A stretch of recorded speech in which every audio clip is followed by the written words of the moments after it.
Okay,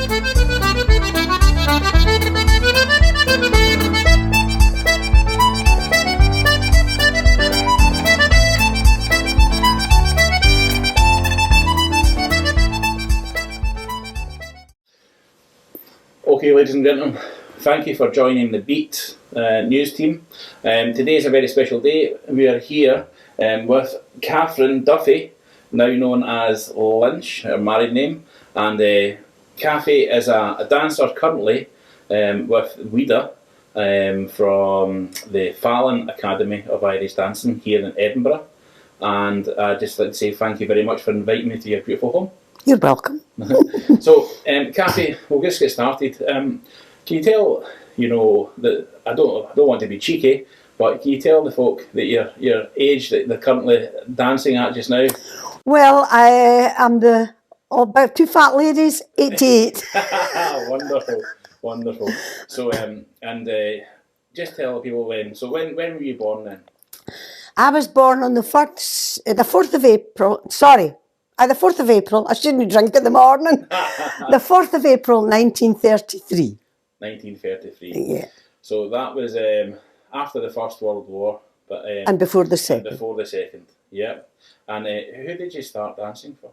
I started dancing with a very well-known, brilliant dancer called Peggy O'Neill. Peggy O'Neill, wonderful. And so why, where did you see Irish dancing, or what got you interested? Well, I was born in Edinburgh, although I lived most of my life in Glasgow, and my dad was very interested in ceilidh dancing, which they did in St Margaret Sinclair's Hall in Blackfriars Street. Mm-hmm. So I think I was only 5 and he took me along one night, and that's where I got my first taste of Irish dancing. And I've been dancing on and off ever since. Obviously, I stopped when I was having the kids, Yeah. But and then when I came to live in Edinburgh, there was no Irish dancing for quite a long time, But I mean, I just love it. Mm-hmm. I'll be dancing till I fall down. And so, obviously, in 1944-45, the Second World War, was kind of underway. Yep. And how did that affect your dancing, or how did that affect your life? Well, it meant that I stopped because, to start off with, my parents decided not to evacuate us because my dad went into the RAF. What was the kind of the emotions like when the war started? Well, it's not that. I mean, I was only 1939. I was 6-year-old. Mm-hmm. My dad worked away from home a lot, so my dad going off to the RAF probably didn't make any difference. You know what I mean? I can't really remember. I can't remember him going away, but I knew that he was in the RAF. But I can't actually remember him leaving the house and tears and all that. No.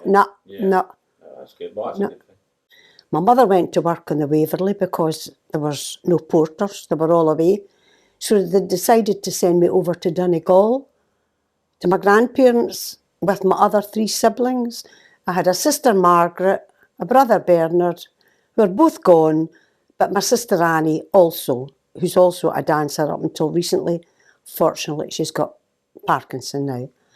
So we lived there, and there was no dancing out in the wilds of Donegal. Just 4 miles along from where Daniel O'Donnell lives now, so we're talking the Wild West coast.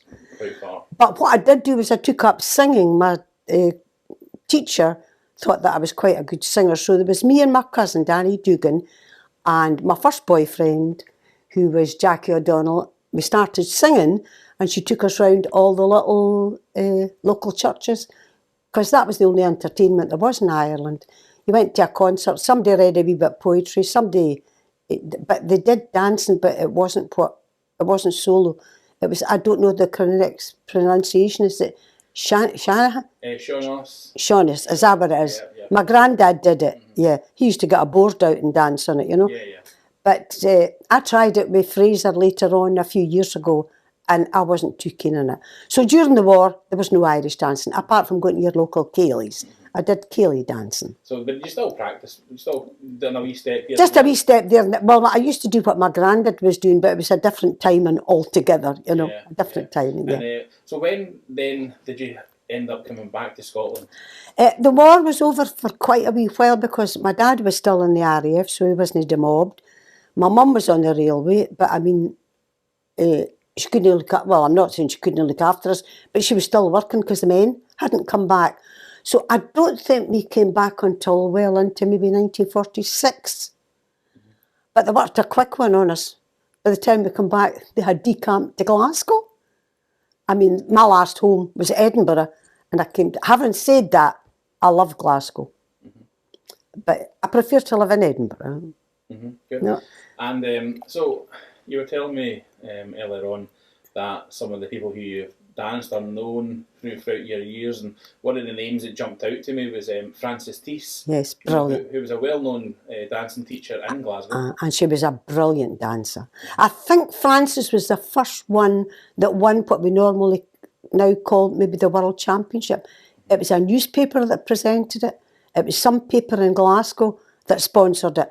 And as far as I know, Frances was the first person that won it, but she was a brilliant dancer.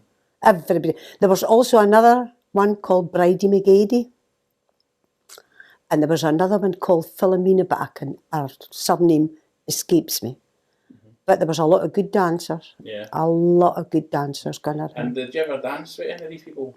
Oh yeah, I was in the same class with them. Oh hi, Frances and I went to Peggy O'Neill's School of Irish Dancing, and so did Bridie McGady.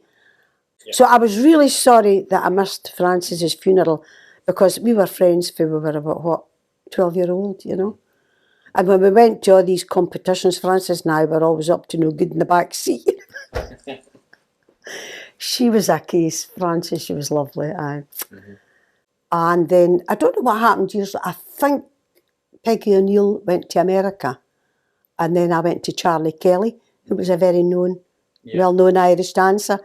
Charlie, but that only lasted for a year, because that's when we moved to East Kilbride and the Irish dancing sort of came to a halt. Yeah, no worries. No, Charlie Kelly obviously was a well-known dancing teacher, a great teacher, and recently the Beat had played at a memorial along with that was run by Owen Macaulay.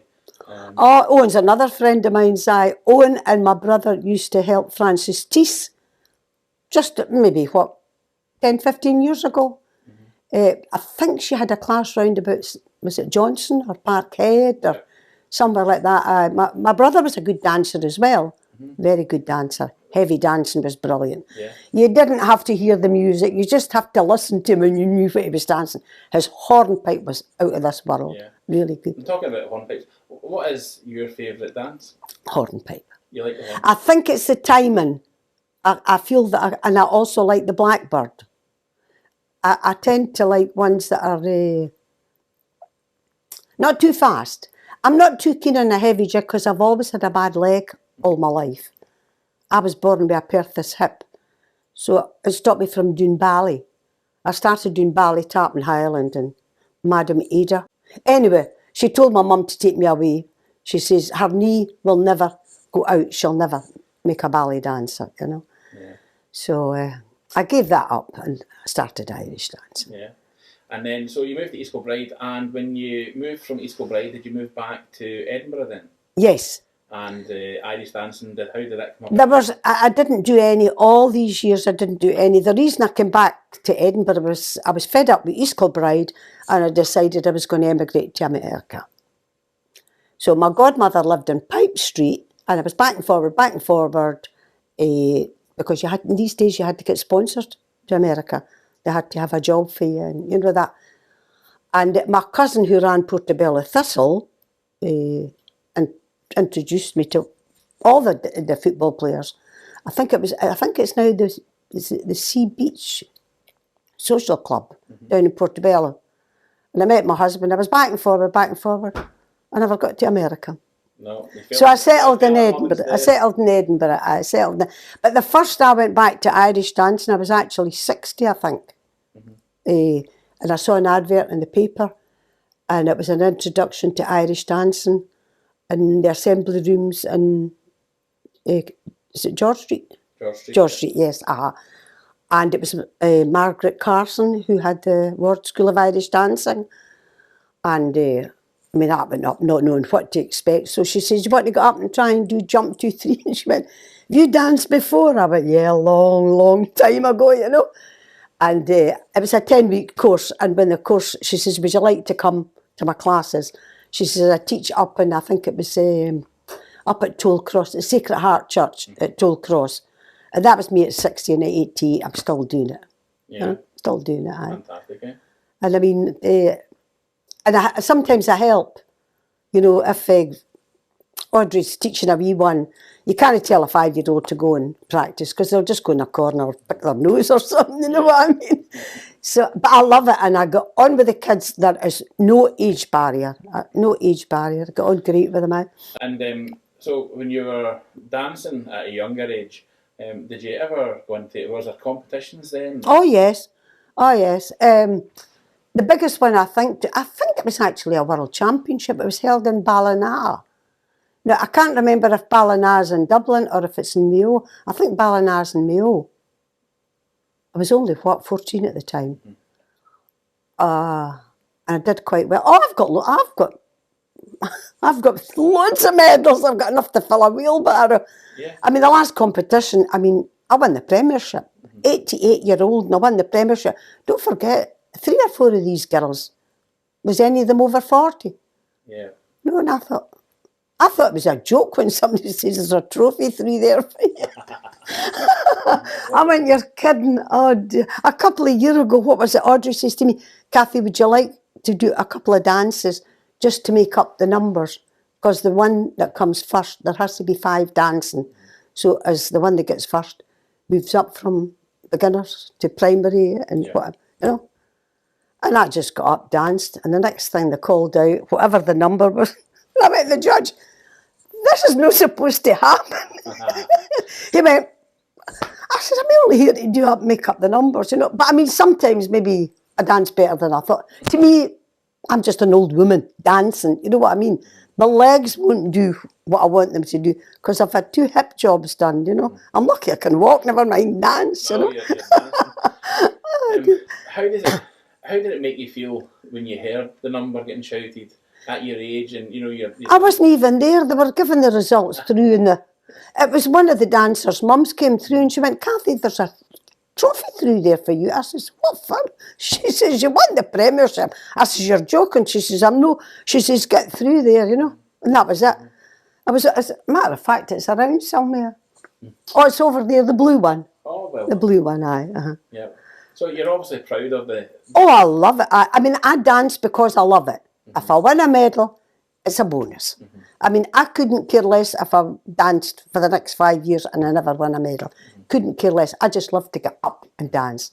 Not just Irish dancing, line dancing and ballroom. And so I suppose everybody's kind of saying, well, how are you managing, you know, when you're just hitting off a 90, you know, to keep yourself so, you know, fit? And what's your, I mean, I believe that you're quite a fit person and you go to the gym? Yep. Yep. How many times do you go to the gym now? Well, at the moment, I'm only going twice because of COVID. I've been a member of Edinburgh Leisure since I got this hip job done a way back. It lasted 48 years, you know. Yeah, wonderful. But I was going to say something else before that. I can't remember what it was. What was the question again? This is when the age... And so I noticed at the last Feis, and you were dancing a 2-hand.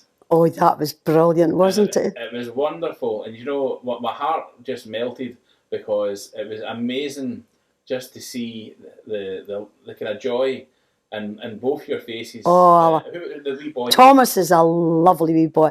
And I'll tell you something else. I mean, it's all credit to his parents that a wee boy of 12-year-old still respects an old woman. Because if I was 12-year-old, I wouldn't have danced with an 88-year-old man.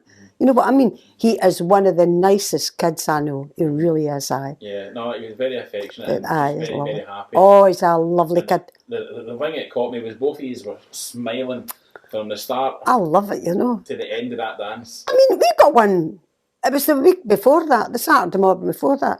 She went, by the way, Cathy, I started off with 2 dances, the reel and the single jig. And then the next night I heard her saying, would you be prepared to do the slip jig and the heavy jig? And then when I go back on the Saturday morning, she went, by the way, I've entered you into the seniors for a 2-hand. And I thought, where is she going to get somebody my age? I said, who am I dancing with? She went, Thomas. I said, she's only 12-year-old. She says, you can dance over your age, but not under it, you know. I said, but Audrey's only 12-year-old. I think he's 12-year-old. He could be older, you know. But and I looked at him and I went, Thomas, do you know about this? He went, yeah. I says, you all right with it? He went, yeah, Cathy, I'm fine. And I thought, you're a wee darling. No, it was great. It was really good to see everybody out and dancing again. How did, obviously, the pandemic... Now, I don't think there had been anything like this in your lifetime. Well, there was once a long time ago, when I lived in Glasgow, 1940s, maybe early 50s, there was smallpox. And everybody had to get vaccinated. I think, I'm not sure, but I think it was maybe compulsory because it was raging, you know. But as far as, this pandemic, I managed to cope all right. I didn't cheat, but what I did when I was shielding is I waited till 7 o'clock every night, put my coat on and my trainers, and away and I walked. I walked from here to Portobello, I walked from here to Abbey Hill, here to Musselburgh. But not during the day. I did it in the evening when everybody was sort of in, having their evening meal, because I would hate to give something to anybody, you know. But it stopped me from doing a lot of things, because that was a cut down in the gym. I mean, I used to go to Portobello. Monday morning, Pilates. Straight after it, I did another class. Pilates, Body Vibe. Tuesday morning, I did an hour in the gym, and I did Active Life. That was 4 times. And then, of course, I've got my choir. I've got 2 choirs. I sing in the city. And I've got 2 voluntary jobs. I've got a fair trade one. And I also volunteer in St Columba's Hospice since my husband died. And I'm trying to think. And when it's opened, but it's not at the moment, a tea dance in Portobello. So that's ballroom, line dancing and sequence dancing. Get a cup of coffee and a game of bingo. It's brilliant, you know. Yeah. So you're keeping yourself very busy. And I dance, you know. I used to dance twice a week, but I think it's the church up at the Playhouse, Greenside. Audrey could no longer get that, and Pulrig was closed down. So I'm now stuck with Longstone, but the 44 bus takes me right to the door, you know. Yeah, so you're not letting it stop you? Nothing's going to stop me, pal. I'm going to have it on my gravestone. Cathy lived right to the full. That's the wonderful thing about doing these interviews, you know, like, and we're going to look and see, you know, we're going to put it out there, but I'd probably say you're probably the oldest dancer I know. At the moment. At the moment. You know, I mean, and I know that there's like some dancing teachers like Patsy Kerr and Tommy Kerr, who are in the kind of ages with yourself, but I know that they would maybe teach dancing still, but yeah. I don't imagine they would be dancing in any There's maybe people in their 80s dancing, but I don't think there's many competitive, you know. No. I mean, for all the Feis that I've been to, I've never met anybody. I think the oldest was maybe a 50 or a 60-year-old a couple of times. Yeah. But I don't notice that lady around. Maybe she's given it up, you know. Yeah. But as far as I know, I'm the oldest. Yeah. And the fittest? Well, not the fittest, but fit. Well, if I get anywhere close to 88, I'd be happy. Well, I believe in vitamins. I mean, I don't take any medication. That's what annoys me when I'm going on holiday. You pick up the phone because if you're over 80, you've got to do it on the phone. But I do take vitamins. Yeah. I take vitamins every day. Yeah. And a wee birdie had told me that a nightly ritual might be a wee hot toddy. Oh, yes. Yeah. That started a way back when I lived in Ireland, because when you lived in Ireland and you had toothache, you had to suffer it till the fair came once a month. That's when the farmers took all their cattle and their lambs and whatever. And my granddad used to dip his finger in the whiskey bottle and rub it on my tooth. I think I must have got the taste. And also, if I'm not saying I drink whiskey on a regular basis. If I go out for a meal, I have a glass of wine. Well, my husband was alive. We had a whiskey every night. But it wasn't the same after he went, you know. But I do believe that if I'm socialising and I'm out for a night out, I do have grouse is my favourite.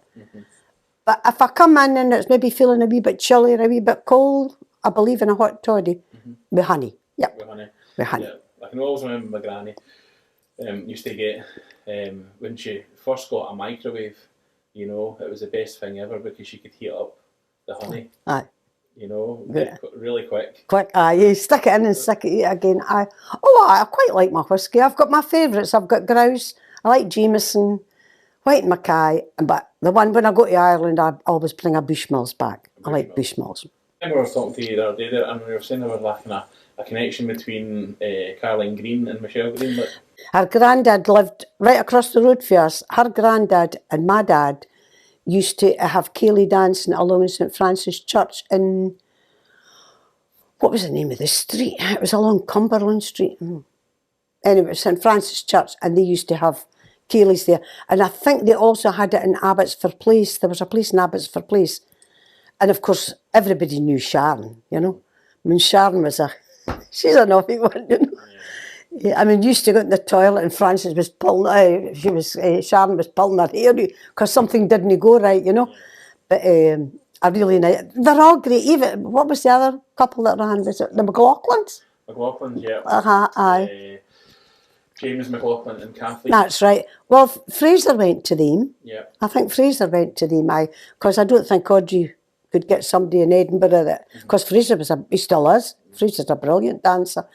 He went to McLaughlin's. Mind you, that was quite a trail for him, eh? I don't know if he, once or twice a week, I don't know how often he went, you know. But I'm trying to think of somebody else, but I need to dig deep. Dig deep. Oh dear. Musicians-wise, what musicians do you remember? If you remember. I don't, but I remember that when I danced as a teenager, when I came back from Ireland, it was always a fiddle, just a fiddle. And he stood down on the floor at the stage, and that was it. I can't ever remember an accordion or none of these things. It was a fiddle. When I started playing, the fiddler who I first ever saw was Jimmy McHugh, and his wife Annie McHugh taught Irish dancing. Oh, that rings a bell. And she probably ages with yourself. So where did she teach? She would have taught in Maryhill. Oh. Maryhill, but her husband was a great fiddler. He played at all the festivals. Festivals, aye. You know. That name's ringing a bell, aye. But it was always a fiddler. I can never remember anything else, you know. I like to see a musician, kind of giving it laldy. You know. As it gives you a lift. Giving it laldy. Laldy. That's an old word. Yeah. What we're going to do as well is we're going to set up the beat up for you, and we're going to give you free membership for life. So that's what we're going to do today. On my phone at the moment, I can make a phone call, I can send a text, I can do the tracker for my bus, and the most important thing, I can book my gym. That's all I use it for. I take it everywhere with me because, well, I've had a phone, you'll never believe it, but my first mobile phone actually had an aerial like that sticking up. Because I used to go to Broxburn to the dance, and when you went, that's where Margaret Ward had her school. Yeah. I think it was the Scout Hall. And my daughter says to me, Mum, what are you going to do if you go out there one night and you break down? She says, there's no even lights. I says, I just locked the door. I says, and if they want to get me, I says, they'll need to go something, you know, I'm a wee Ouija. So she bought me this phone, and it's like these things, the radio. My son wears, because he works on the Britannia, and it's like a radio. So that's how long since I've had a mobile phone, and I still hate them. Yeah. Still hate them. They came a long way. Oh, aye. Oh, now they're brilliant. Yeah, aye, they're good. I take them with me because they are handy. If anything happens to you, and it means that your family can keep in contact. I mean, I'm out every day and I get a text from my son, and all he sends me is 2 emojis. And I thought, what the heck's that about, you know? Just to keep in touch, you know? Yeah, the modern way. The modern way, aye. And what advice, or what would you say to any kind of younger dancers that are just starting out in Irish dancing? Just enjoy it. That's what I do, just enjoy. I mean, my family all danced. My daughter danced Kaylee in Belfast. Audrey was in the team. My grandson was brilliant. The first time he danced in Belfast in the under-10s, he came, was it under-10s? He came 5th in the world. And he was always on the podium. We danced in Philadelphia, Dublin, Belfast, Cork, Kerry, you name it. Derry, he did very well in Derry. That was the northwest of Ireland. He won that championship one year. But we were going over to dance in Belfast one year, and he was practising, fell and broke his wrist, never danced again. Yeah. And my granddaughter was also a brilliant dancer, Hannah. Her soft dancing was, her heavies was all right, but she was a very graceful dancer. Her slip jig was like Jean Butler. She just glided across the floor, you know. But so they've all danced. My dad danced. He did Kaylee and that. So dancing's in the family. My brother was a brilliant dancer. Unfortunately, he died a long time ago with cancer, you know. But him and Francis Teese were like that, you know. Yeah. Best of pals. And Owen Macaulay, you know. Well, we'll not say nothing.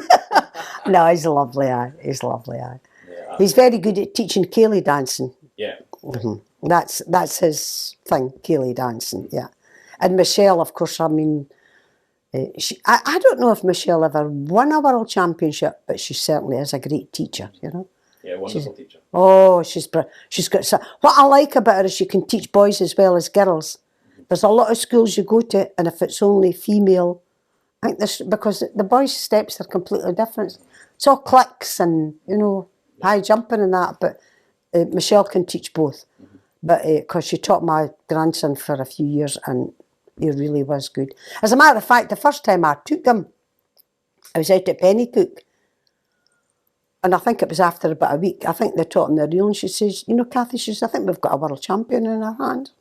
He was just, the carriage was brilliant. He had pointed toes. I mean, for a wee laddie, he was brilliant, you know. Yeah. Brilliant, aye. Wonderful. Well, Cathy, I don't want to keep you too long because I know that you've always got a busy day ahead of you. And I just want to say thank you so much.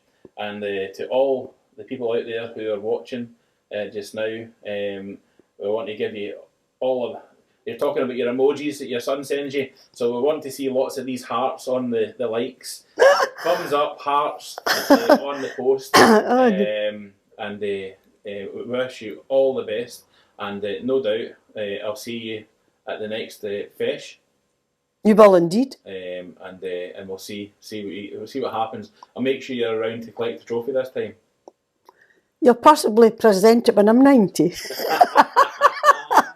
That's not a long time to go. It's only a year and 3 months. Well, exactly. There you go, eh? Exactly. And I need to do another interview. And if anybody claims that they're over 88, they're over 88 dancing, they're welcome to take the world stage. I'll take second place. I'll step back. Well, thank you so much. And from here in the Edinburgh, well, just outside it, Duddingston. Yep. I'd like to say thank you very much, and we'll see you soon. Thank you.